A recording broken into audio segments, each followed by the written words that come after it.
Entonces, en la antropología cristiana afirmamos las dos cosas, que el verdadero bien es imposible y es posible. Es imposible con nuestras solas fuerzas, es posible en unión con la gracia divina. Así, por ejemplo, es imposible para la gran mayoría de los seres humanos, es completamente imposible llevar una vida que tenga a la vez amor y castidad. Le resulta imposible. O el ser humano se niega a amar, se endurece, se vuelve rígido, seco, inexpresivo y clausurado sobre sí mismo, o el ser humano, en su afán de amar y ser amado, entra por caminos de impureza. Para la inmensa mayoría de los seres humanos, este es el caso. Entonces alguien podría decir, pues, ¿qué hace la iglesia pidiéndole a la gente que sea casta? Pues, ¿sabes lo que hace la iglesia pidiéndole a la gente que sea casta? Pues está simplemente reconociendo que con la gracia eso es posible. De tal manera que la gracia divina se hace connatural a nosotros. Es lo que Santo Tomás de Aquino llama la gracia creada.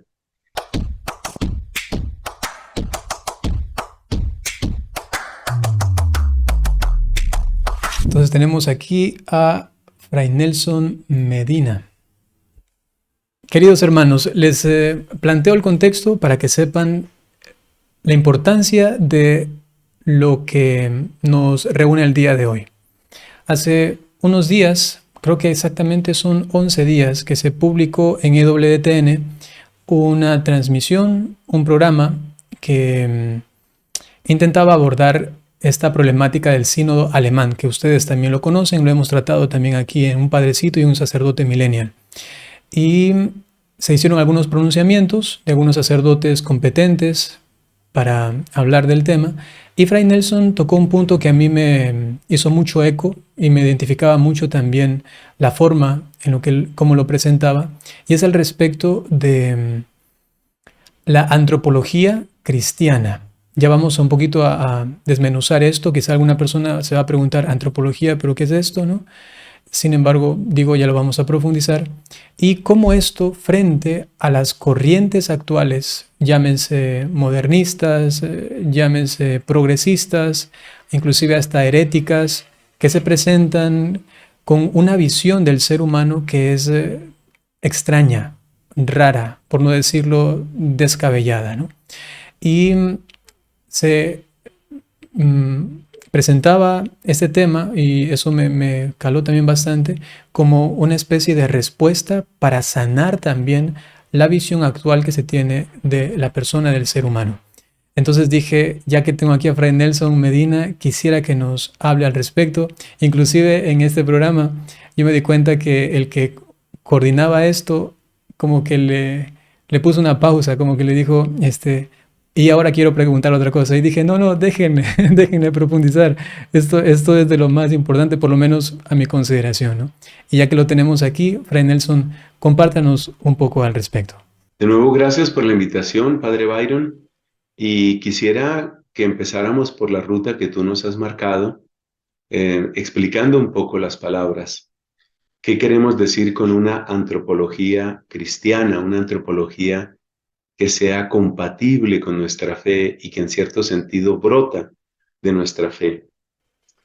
La palabra antropología viene, por supuesto, del griego. Anthropos significa el ser humano o el hombre, como decimos en castellano correcto, el hombre, y logos, pues está indicando el estudio, el conocimiento en profundidad sobre lo que es el ser humano. Entonces, la antropología es el conocimiento que nosotros tenemos sobre nosotros mismos. Y hablamos de una antropología cristiana no para referirnos a un grupo de personas, como quien dice los cristianos somos seres humanos distintos de los demás, sino más bien queremos referirnos a la mirada cristiana sobre el misterio del ser humano. Porque el ser humano tiene su misterio. Y yo creo que la mejor introducción para hablar de antropología cristiana es precisamente acercarnos a esto que acabo de decir, que hay misterio en el ser humano. Creo que sobre todo son tres los principales misterios que rodean al ser humano. El primer misterio, no necesariamente en orden cronológico, pero tal vez el misterio que más nos inquieta es el misterio de la maldad, el misterio de cómo los humanos aprendemos a convivir en medio de la injusticia, en medio de la crueldad. ¿Cómo es eso de que unos, como alguien decía, mueren de indigestión y otros mueren de hambre? ¿Cómo es eso de que lo que se gasta en armamento durante un mes sería suficiente para calmar el hambre del mundo entero en un año? ¿Cómo es eso de que nosotros somos tan capaces de guardar resentimientos y somos tan prontos para olvidar los favores que recibimos? Entonces hay un misterio que nos inquieta, que tal vez nos perturba y que algunos filósofos han capturado con expresiones como Homo homini lupus, esa famosa expresión de Thomas Hobbes: el hombre es lobo para el hombre. Otro filósofo, ciertamente no cristiano, Jean-Paul Sartre, tiene esta frase que parece escandalosa, ¿no? El infierno son los otros. Entonces, esa especie de decepción nos invita a preguntarnos qué hay en el ser humano que nos lleva a ser a veces pues tan perversos.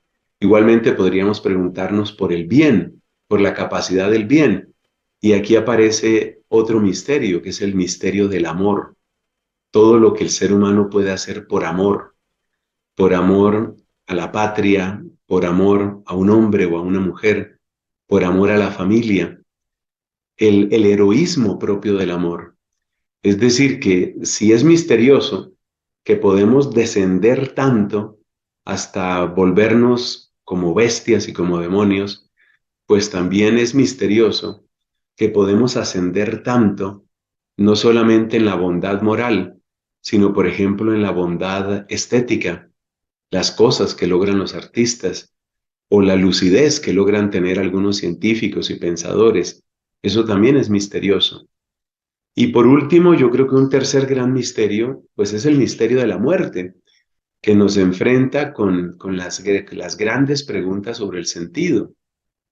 Muchas personas no se hacen esta clase de preguntas, pero como decía un predicador jesuita de retiros, esas preguntas corren más rápido que nosotros y un día nos alcanzan. Y no hay persona tan joven o tan irresponsable o tan feliz que no sea alcanzada alguna vez por Mm. preguntas como la maldad o como la muerte. Entonces todo esto nos habla de que hay misterio en el ser humano. Y ese misterio pues nos invita a preguntarnos qué somos y nos invita a preguntarnos por qué somos como somos y también nos invita a preguntarnos cómo debemos ser o nos invita a preguntarnos qué podemos esperar. Estas preguntas que acabo de resumir son, según el filósofo Emmanuel Kant, las grandes preguntas de toda filosofía, ¿no? ¿Qué debo hacer? ¿Qué puedo esperar? ¿Y qué es el hombre? Esas son grandes preguntas y todas tienen que ver con la antropología. Frente a esas grandes preguntas, lo que nosotros nos proponemos en un programa como este es comentar un poco sobre la visión cristiana, es decir, nuestra fe, ¿qué tiene que decir frente a esos misterios? Frente al misterio de la capacidad de maldad, o frente al misterio del poder del amor, o frente al misterio mismo de la muerte, ¿qué tiene que decir? Y es muy importante lo que se responda, porque lo que nosotros respondamos en antropología cristiana, o en antropología en general, perdón, pues va a tener repercusiones. Si la idea que yo tengo del ser humano es que el ser humano es un ser para la muerte, como decía el filósofo Martin Heidegger, si yo tengo la idea de que el infierno son los otros, pues eso va a condicionar mi manera de actuar, mi manera de vivir. Porque si el infierno son los otros, entonces quiere decir que yo tengo que concentrarme únicamente en construir mi vida como yo la considere más útil o más feliz, o en, finalmente más conveniente para mí mismo.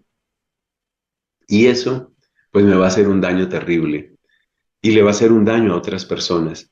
O sea que las preguntas, las cuestiones de antropología cristiana, indudablemente nos van a llevar a formas de comportamiento, nos van a llevar a criterios políticos, nos van a llevar a normas éticas, nos van a llevar a leyes civiles y penales, de modo que la importancia de este tema es inmenso. Para terminar esta primera respuesta, quisiera destacar que si bien esta clase de preguntas es siempre necesaria para todo ser humano responsable, por algo decía Sócrates que una vida que no ha sido cuestionada no es digna de ser vivida. Ese Ujú. pensamiento viene desde el filósofo Sócrates, unos 5 siglos antes de Cristo. Si bien en todo tiempo eso es cierto, yo creo que hay desafíos particulares de nuestra época que nos invitan a tomar más en serio estas cuestiones. Concretamente, los dilemas éticos y los fracasos éticos en los que está incurriendo nuestro mundo. Por ejemplo, en lo que tiene que ver con el respeto a la vida humana naciente, lo que tiene que ver con el desenlace de la vida humana en el otro extremo, lo que tiene que ver con el trato a las personas discapacitadas o pobres y lo que tiene que ver con asuntos de género. O sea que las ramificaciones, las, eh, las implicaciones de este tema son realmente impresionantes. Estamos, creo yo, en las grandes ligas cuando entramos Mm, en cuestiones como estas. así es. Mm, me queda claro y creo que también a las personas, como para resumirlo, ¿no? Eh, si no reconocemos una identidad o por lo menos a nivel teórico una definición conveniente de quién es el ser humano y esto lo que implica en su vida aquí en la tierra, ¿no?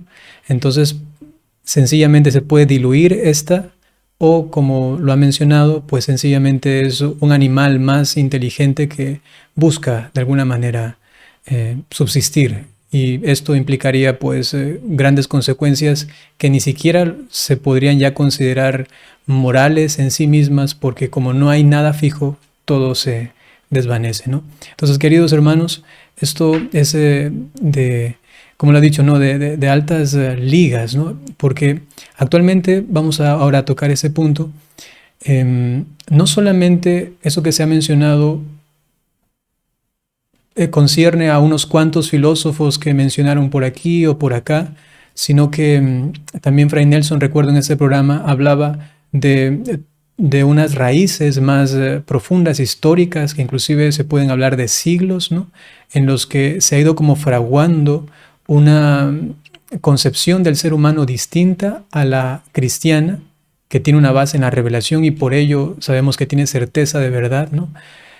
Y que luego se ha ido como infiltrando, de alguna manera se puede decir así, en el pensamiento moderno, contemporáneo, hasta el pensamiento actual, que inclusive en la iglesia se está de alguna manera hasta promoviendo. Escuché también por ahí a Fray Nelson que hablaba quizá de hasta algunos seminarios o quizá algún obispo, algún sacerdote, y la muestra de esto más clara actualmente, quizá popular, ¿no? Porque también hay en otros lugares, es esto del sínodo alemán. Fray Nelson, ¿cómo ve usted la antropología cristiana frente a esta situación actual de la concepción generalizada que se está creando del ser humano sobre el propio ser humano? ¿Da una respuesta? ¿Puede contribuir en algo? Gracias. Puede ser útil empezar por una presentación, aunque sea breve, de los elementos fundamentales de la antropología cristiana que parten finalmente de la Biblia, no podía ser de otra manera, y luego de las grandes enseñanzas que nos han dado los padres y doctores de la Iglesia. Ser cristiano, católico, en este contexto vamos a referirnos sobre todo a esa esa que es nuestra casa común, la Iglesia Católica. Ser cristiano católico pues significa ser heredero de grandes, grandes tesoros, bendito sea Dios, que son los que encontramos en el pensamiento de los siglos, pensamiento de siglos. Y yo creo que hay unas cinco o seis notas fundamentales en este elemento de la antropología cristiana. Lo primero es que nosotros somos criaturas, es decir, no nos hacemos a nosotros mismos. Nuestro ser es recibido. Y esto tiene todas las implicaciones de ahí en adelante, porque si nuestro ser es recibido, quiere decir que ninguno de nosotros tiene el derecho de disponer de modo absoluto sobre sí mismo ni sobre ningún otro ser humano. Todo el fundamento de la dignidad humana proviene del hecho de que somos creación. Y si nosotros somos criaturas, si nosotros somos creación, pues eso está indicando que hay unas condiciones iniciales, hay un punto de partida que nos determina y que no es posible separarlo de nosotros. Es decir, en un lenguaje un poquito más técnico, la dignidad humana es inalienable. Nadie le puede quitar la dignidad a otro ser humano y nadie puede quitarse su propia dignidad. A su vez, cuando hablamos de que somos criaturas, estamos diciendo que tenemos un ser específico y que solo podremos ser libres, felices, solidarios o cualquier otra palabra que queramos agregar, lo podremos ser dentro de las condiciones de nuestro ser criatural, de nuestro ser creado. Por consiguiente, el estudio de nuestro propio ser, el reconocimiento de lo que nosotros somos, es la condición inicial de toda posible antropología. Y en ese conocimiento, básicamente encontramos una realidad corporal y encontramos una realidad supracorporal que la filosofía describe de distintas maneras. Podemos utilizar el término más común, alma. Entonces nosotros somos unión sustancial de cuerpo y alma. Por consiguiente, debemos encontrar en el cuerpo humano una dignidad que le pone por encima de toda otra materialidad. Ya esto nos da respuestas, por ejemplo, a aquellos que dicen, convirtamos al cadáver humano en compost, únicamente como en abono. No, el cuerpo humano no es simplemente materia, porque posee, dada la unión sustancial con un alma que es inmortal, posee una dignidad única. Y esa dignidad única, pues, indica también cómo tiene que tratarse ese cuerpo. Lo que utilice ese cuerpo, por ejemplo, como simple herramienta de producción o como simple herramienta de diversión, va en contra de la dignidad humana. Tratar a una persona simplemente como un juguete de entretenimiento, a la manera de la prostitución o la pornografía, o tratar a una persona solo como fuerza de producción, como lo hace la esclavitud en su mayor parte, pues va en contra de la dignidad humana. Así que el primer elemento fundamental es que somos criaturas. Segundo elemento, si examinamos nuestra realidad corporal, encontramos que en lo profundo de cada una de nuestras células existe una diferencia sexual. Esa diferencia sexual nos marca como hombres o como mujeres. Esta diferencia está en cada una de nuestras células. Esto quiere decir que el volverse hombre, varón, o el volverse mujer, no consiste simplemente en agregar o quitar piezas, en inyectar o disminuir la circulación sanguínea de ciertas hormonas.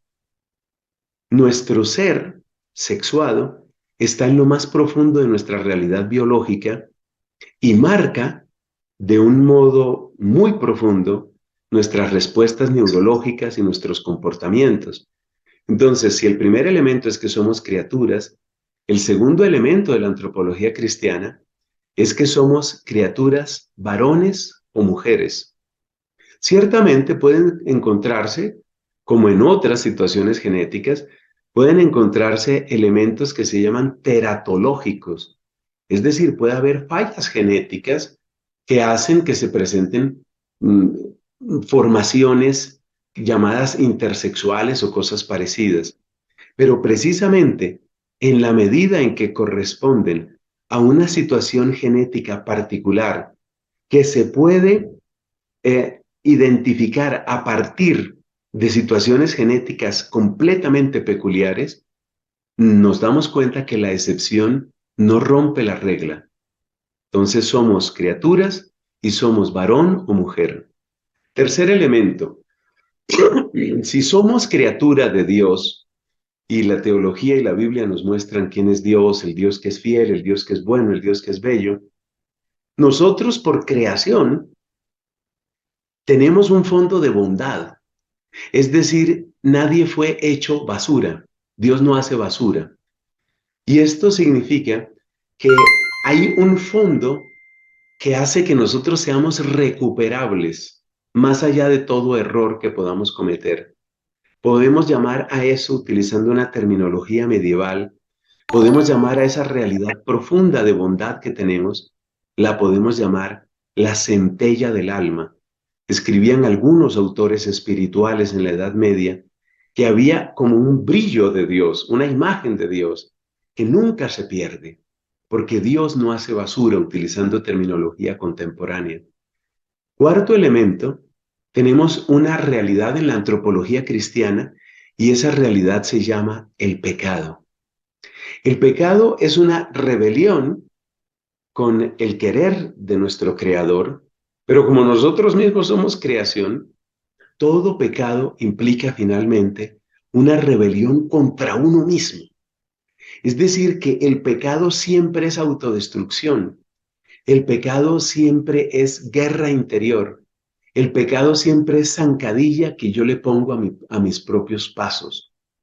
Existe entonces una realidad que se llama pecado.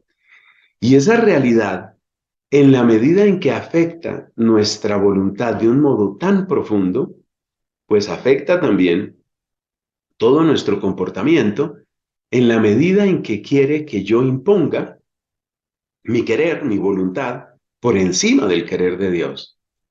Entonces llevamos cuatro elementos, somos criaturas, somos varón y mujer, lo cual implica diferencia y complementariedad.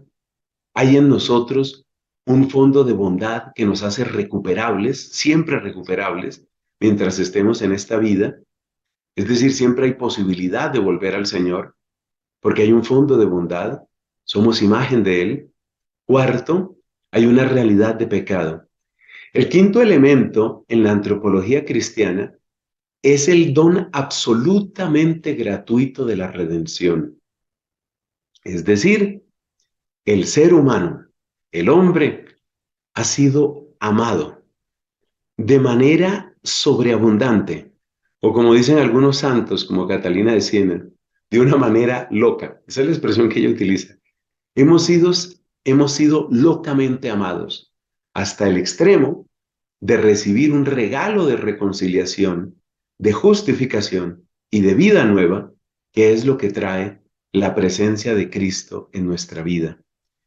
Por consiguiente, a través del don de la fe, nosotros podemos conectar nuestra realidad criatural de imagen de Dios, imagen que ha quedado lastimada por el pecado, la podemos conectar con la presencia y la acción de la gracia de Cristo. De modo que Cristo viene a recuperar eso que estaba sucio, que estaba deformado, que estaba lastimado por el pecado. Como el pecado había afectado tan profundamente nuestra voluntad, tenemos que decir, y esto es clave para el tema que creo que va a seguir después contigo, Padre Byron, y es que el pecado nos pone en situación de imposibilidad para lograr ciertas cosas, pero la gracia nos capacita para lograr lo que nosotros con nuestras fuerzas no podíamos. Es decir, que la antropología cristiana al mismo tiempo reconoce que nosotros, por nuestras fuerzas, no podemos ciertas cosas. Por ejemplo, algo que no podemos es amar a Dios como Él merece ser amado. Llevar una vida recta y darle toda la honra a Dios es imposible para el ser humano herido por el pecado con sus solas fuerzas. Pero ese ser humano, auxiliado por la gracia de Cristo, soportado por la acción del Espíritu, ese ser humano sí lo logra.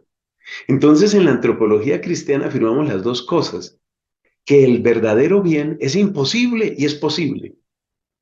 Es imposible con nuestras solas fuerzas, es posible en unión con la gracia divina. Así, por ejemplo, es imposible para la gran mayoría de los seres humanos, es completamente imposible llevar una vida que tenga a la vez amor y castidad. Le resulta imposible. O el ser humano se niega a amar, se endurece, se vuelve rígido, seco, inexpresivo y clausurado sobre sí mismo, o el ser humano, en su afán de amar y ser amado, entra por caminos de impureza. Para la inmensa mayoría de los seres humanos, este es el caso. Entonces alguien podría decir, pues, ¿qué hace la iglesia pidiéndole a la gente que sea casta? Pues, ¿sabes lo que hace la iglesia pidiéndole a la gente que sea casta? Pues está simplemente reconociendo que con la gracia eso es posible. De tal manera que la gracia divina se hace connatural a nosotros. Es lo que Santo Tomás de Aquino llama la gracia creada. Y esa gracia obrando en nosotros hace que lo que era imposible para nosotros, por ejemplo, perdonar al enemigo, darle toda la gloria a Dios, llevar una vida en perpetua pureza y generosidad y amor, eso sea posible. Y un último elemento que hay que mencionar, el sexto elemento de antropología cristiana, es que estamos llamados a una eternidad y que por consiguiente nuestro mensaje de evangelio no es únicamente para hacer mejor al mundo, no es solamente para que nuestro mundo sea más vivible.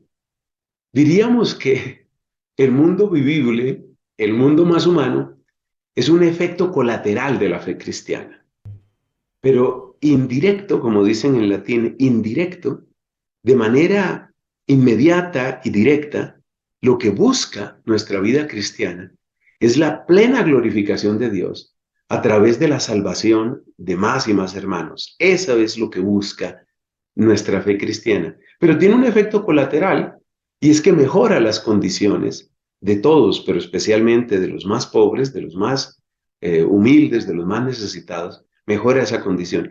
Pero ese es un efecto colateral. Porque para nosotros lo fundamental es esa obra preciosa de gracia que Dios trae a nuestras vidas y por consiguiente el llamado a una plenitud de esa obra de gracia, que es lo que nosotros encontramos en la redención definitiva, lo que llama San Pablo la salvación. San Pablo distingue la justificación y la salvación.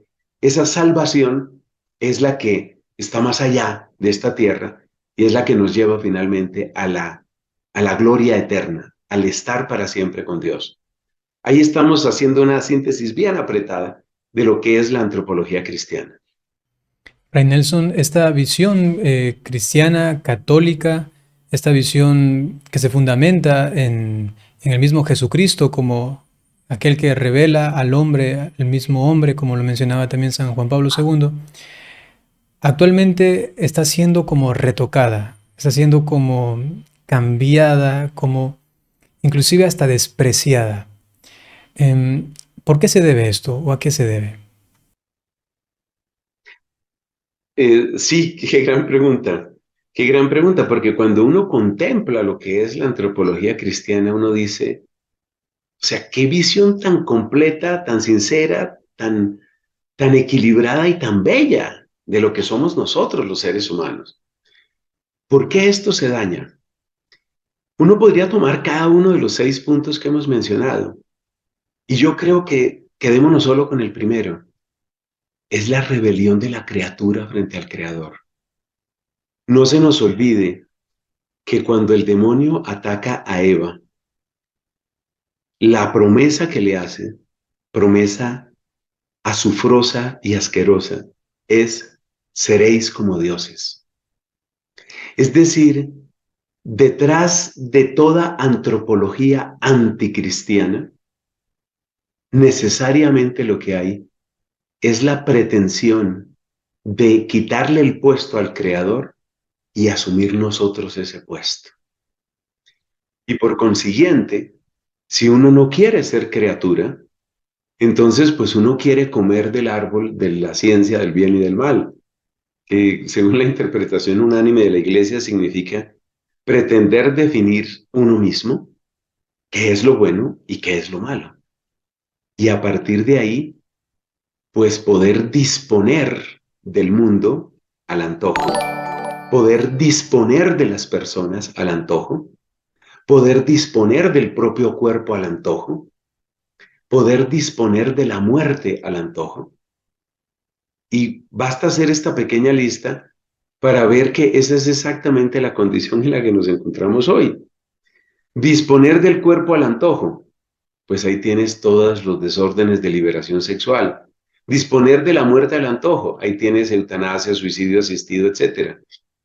Disponer del bien y del mal al antojo, ahí encuentras la aprobación del crimen, del vicio, de la adicción, etcétera. Es decir, detrás de todo esto, lo que hay es un grito de rebelión que proviene de la garganta de Satanás, y ese grito de rebelión es: no serviré, no quiero tener un creador, no quiero tener un Dios, quiero ser Dios yo mismo. Luego, ¿cómo se ha dado eso en la historia? Pues ya se puede ver en distintas culturas, en distintas etapas, y es interesante, pero es bueno recordar que a la base de todo eso, lo que hay es una rebelión. Eso es lo que hay, rebelión contra Dios. Actualmente esto se ve manifestado, como también lo decía Benedicto XVI, eh, digamos, poniendo un extra a lo que usted mencionaba, la rebelión de la criatura frente al Creador, pero también esa rebelión es contra sí mismo, ¿no? La rebelión de la criatura contra su ser mismo de criatura, ¿no? Y ya he mencionado algunos ejemplos específicamente. Podríamos mirar la cuestión, digamos, más candente o polémica que se está dando en la actualidad con todo este lobby, por ejemplo, LGBT, pero no solamente esto como un lobby específico, sino también como em, una situación que se ha presentado en la iglesia ante la cual desde de algunos ambientes se ha respondido no cristianamente, ¿no? Sino más bien, bueno, un sacerdote, un obispo, más bien diciendo habría que reformar la moral de la iglesia con base a una nueva antropología cristiana, porque la que tenemos ya es como un poco caduca, y luego también mirar ciertos ambientes, no solamente digamos de los obispos, los sacerdotes, que quizá alguno se ha dejado como invadir por esta nueva visión del ser humano, sino también los laicos, ¿no? O sea, muchísimos laicos actualmente frente a esas situaciones se dejan también como, si no, digamos, convencer, sí confundir o por lo menos contaminar con ciertas ideologías o pensamientos, con ciertas bases que luego se nota en su actuación, ¿no? Y que no logran, como pretende la antropología cristiana, justamente colocar al ser humano nada más y nada menos que en el lugar que le corresponde en la creación, delante de sí mismo y delante de Dios. Entonces, apuntando a esto, la pregunta sería, eh, estas situaciones que vemos actualmente también están dentro de la iglesia. ¿Por qué también? ¿Cómo hemos llegado a esto? Y segundo, no sé si le hago esa pregunta quizá más tarde, pero también la pongo a colación ahora, eh, ¿cómo podríamos reforzar esta antropología cristiana para que de nuevo se caiga en la cuenta de la maravilla de lo que es? Porque presentando la verdad delante del ser humano, uno no tiene nada más que deleitarse en ella, ¿no? Pero ¿por qué y cómo ha sido posible que una nueva forma de ver al ser humano está conquistando los corazones dentro de la iglesia inclusive? Yo creo, Padre Byron, que un solo factor no sería suficiente explicación. Creo que hay por lo menos tres factores. Un primer factor está en el cansancio. En Romanos capítulo 10, el apóstol San Pablo recoge una exclamación del Antiguo Testamento. ¿Quién dio crédito a nuestro mensaje? Y esa exclamación dolida de Pablo, que indudablemente retrata gran parte de su esfuerzo y de su frustración, la hemos vivido muchos sacerdotes. Para uno es muy doloroso detectar entre sus amigos, en su propia familia, cómo enseñanzas muy importantes y muy queridas de la iglesia no calan y uno empieza a sentirse cansado. Cuando uno empieza a hablar de temas como estos, temas de género, temas de eutanasia, y uno encuentra murallas de frialdad, de indiferencia, de burla, de exclusión. Eso duele. Y vuelves a predicar y vuelven a rechazarte, y vuelves a predicar y vuelven a rechazarte. Es muy humano, no es una justificación, pero sí es una explicación. Es muy humano que la persona se canse, la persona se fatiga, y ese cansancio lleva a que en un momento dado ya no se insiste más en eso. Un pariente mío se casó hace unos años y me contaba cómo en el proceso de las informaciones matrimoniales, el sacerdote les decía: yo no les voy a preguntar sobre temas de anticonceptivos, ustedes verán qué hacen con eso. Es decir, yo no quiero pelear con ustedes, yo ya me cansé de pelear. Y yo conocí a ese sacerdote, por cierto, ya murió. Yo conocí a ese sacerdote y uno diría un buen cura, pero un cura cansado, y hay obispos cansados, y el cansancio le puede llegar también al Papa. Entonces, ese elemento de cansancio es importante. Segundo, yo creo que también entra aquí una mala concepción de la evangelización en términos de éxito y en términos de números. Va unido a lo anterior. Es algo así como que si mi campaña publicitaria no produjo los resultados que yo quería, cambiemos de campaña. Y ese mundo del marketing está tan metido, tan conectado con la evangelización, que entra también en los criterios de algunos sacerdotes. O sea, si yo les estoy hablando a los muchachos de que lo clásico, no a la droga, no a los vicios, no a la masturbación, no a la pornografía, y me voy quedando sin jóvenes, pues entonces empiezo a callar esos temas buscando una cierta eficacia. Ese es el segundo factor, la eficacia mal entendida, muchas veces unida a un modo erróneo, pero muy popular hoy, de hablar de la misericordia.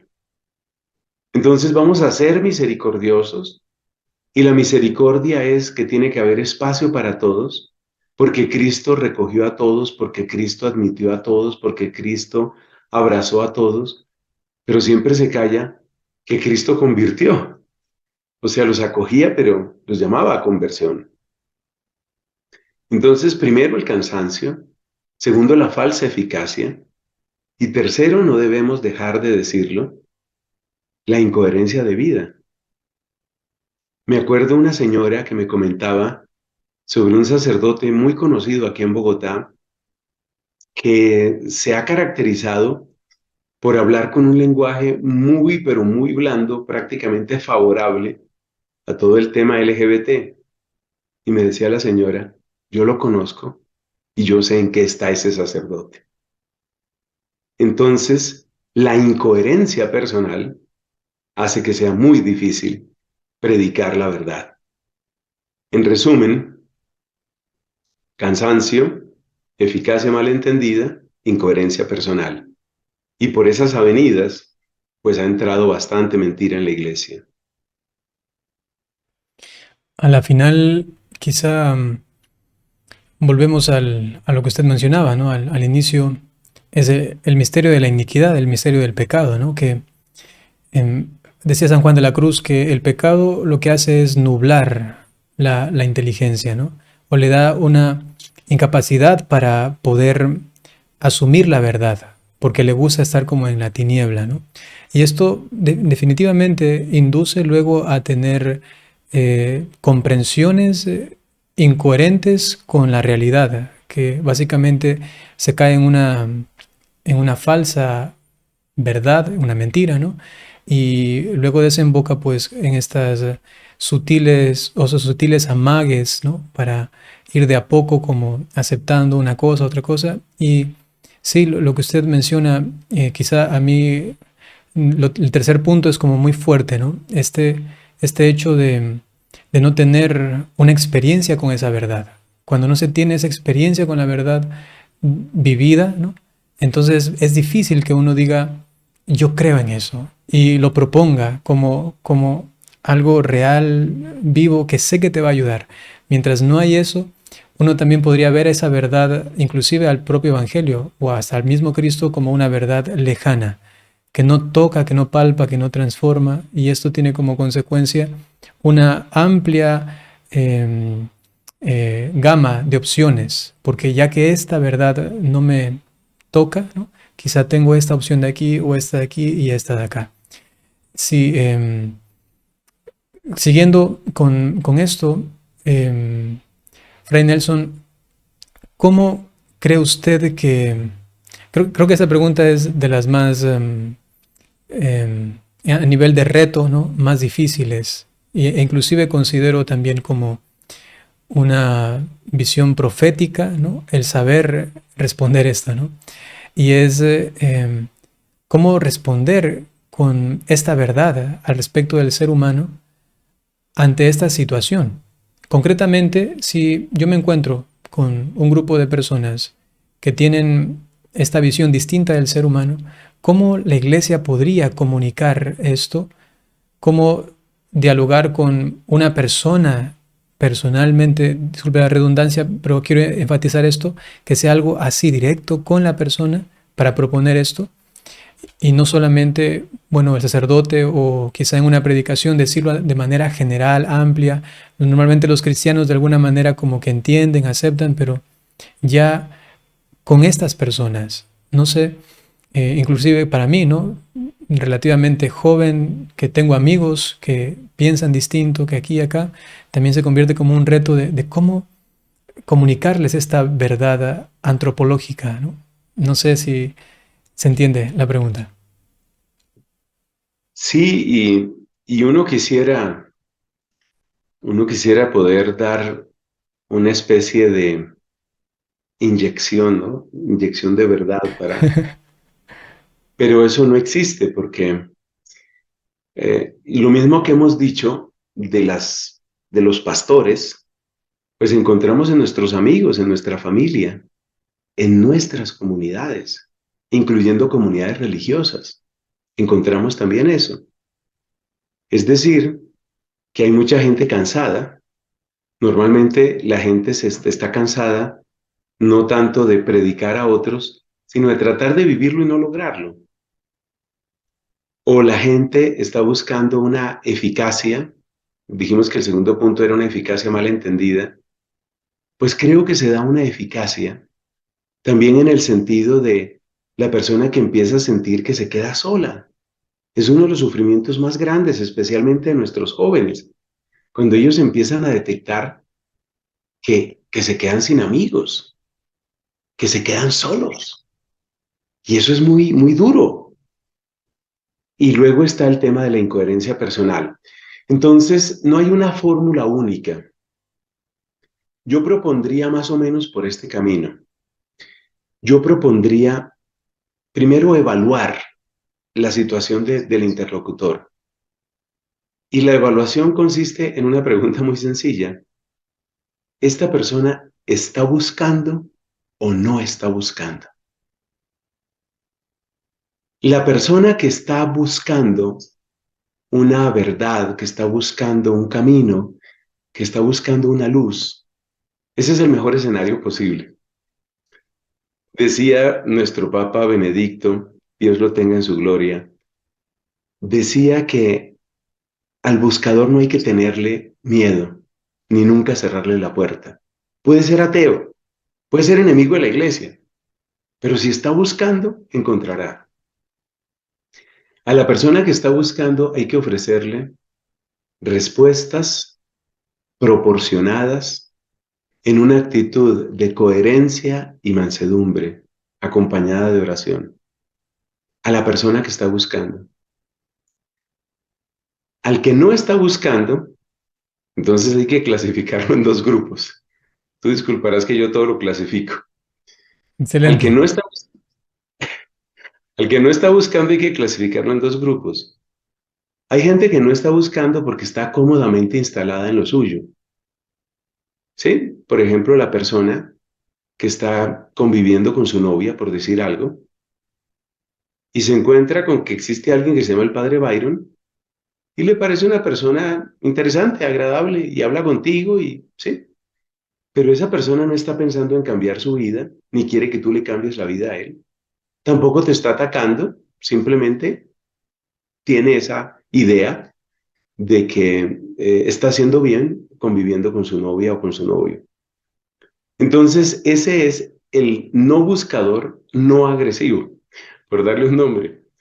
Pues al que no es buscador, pero tampoco es agresivo, lo mejor que podemos hacer es asegurarle que hay una puerta abierta y esperar a que se estrelle. Porque mientras no descubra una necesidad interior, cualquier lenguaje sobre la iglesia y sobre la ley de la iglesia solamente va a ser una especie de prohibición enojosa, de intromisión antipática. Entonces, al que no está buscando, pero tampoco es agresivo, no nos le manifestemos, no nos mostremos ante esa persona como si fuéramos los grandes amigos, como dicen en México, que me encanta esa palabra, la usan mucho, los grandes compadres, pues yo no soy tu compadre. O sea, puedo tener una actitud amable contigo que estás viviendo con tu novia, no te voy a rechazar como ser humano. Otra persona está practicando su vida homosexual, yo no voy a ser agresivo contigo, respeto lo que tú estás haciendo, respeto tu vida, no estás buscando, entonces hasta ahí llegamos. Tú me respetas, yo te respeto. Y esperar a que la persona se estrelle. Yo conocí el caso de una chica con la que hemos ido avanzando en la fe cristiana. Ella era lesbiana practicante, intensa además, o sea, de pareja frecuente y de cambio de pareja. Y ella empezó a cansarse de ese cambio de pareja. Empezó a cansarse de ese estar buscando a todas horas quién es la que me va a querer ahora. O sea, se estrelló. Y a partir de eso está en un proceso muy interesante, sin forzarla, está en un proceso muy interesante de aceptación de Cristo, de aceptación del Evangelio, de entender que la ley de la iglesia no es una cosa simplemente antipática. Nos queda el último caso. ¿Qué pasa con el que no está buscando y sí ataca? Para esa persona tenemos que tener información clara y exigencia de respeto. Entonces, cuando me vienen a mí a hablar, por ejemplo, del caso Galileo, lo de siempre, ¿no? Galileo, la Inquisición, los curas pederastas, no sé cuántas cosas. Uno, como evangelizador, uno tiene que tener información suficientemente clara como para decir a las personas, mire, aquí la realidad de las cosas es esta.